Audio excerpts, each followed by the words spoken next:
வணக்கம். இந்த காணொளி வந்து நாங்க ஸ்விட்சர்லாண்டில பாசல்ல நின்ற வீட்டுக்கு அருகாமையில இருந்த ஒரு பூங்காவுக்கு வந்த இடத்துல எடுத்தது தான் இந்த காணொளி. இதில வந்து பாருங்க எப்படி இருக்குண்டு தண்ணியெல்லாம் அப்படியே பாய்ஞ்சு கொண்டிருக்குது. பிள்ளைகள் எல்லாம் அதில விளையாடி கொண்டிருந்தவர்கள் அங்கால.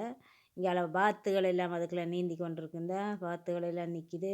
அப்புறம் பக்கத்தில இன்னொரு அலங்காரமா இதில செய்திருந்தார்கள். அதையும் காணொளியில எடுத்தேன். அதுக்கப்புறம் இங்கே பாருங்க மீன்கள் தண்ணிக்குள்ள நிக்குது. மீன்கள் வந்து இவைக்கு சாப்பாடு போட்டவே சினங்கள். அவை வந்து வந்து சாப்பிட்டு சாப்பிட்டு உள்ளே நீந்தி கொண்டு இருந்துச்சுன்னா நாங்களும் அதில் நின்று பார்த்து கொண்டு நின்று நாங்கள் அங்கால தள்ளி போனால்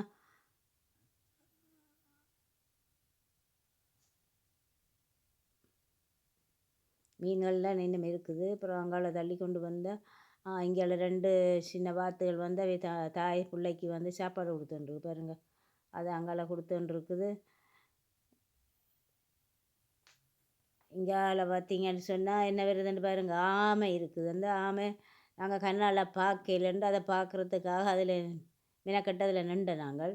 இந்த அதில் வந்து வந்து போகுது மேலே வந்து அதை இந்த சாப்பாட்டை போட்டு அது வந்து எல்லோரும் சாப்பிட்டுச்சுன்னா எல்லாம் சாப்பிட்டு எல்லாம் பார்த்து முடிய அங்கால போகிறப்போ அந்த வாத்துகளும் இதுக்குள்ள எல்லாமே ஒற்றுமையாக ஒன்றா நின்று இதுக்குள்ள தண்ணிகளை நிற்கினோம் என்ன.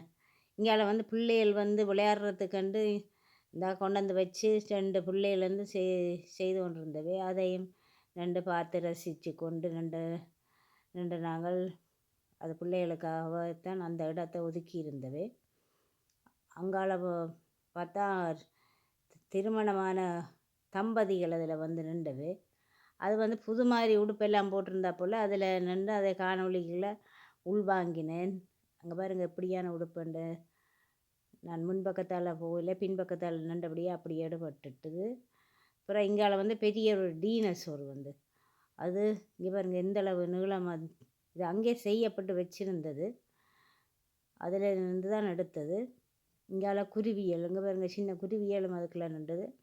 அப்போ அதையும் காணொளிகள் எடுத்து இது எனக்கு தெரியலை, இந்த மரம் என்னென்று பேரே தெரியலை, வித்தியாசமாக இருந்தாப்புல காணொளியில் எடுத்தேன் நான். நீங்கள் உங்களுக்கு தெரிஞ்சால் எனக்கு இதை எழுதுங்கள்.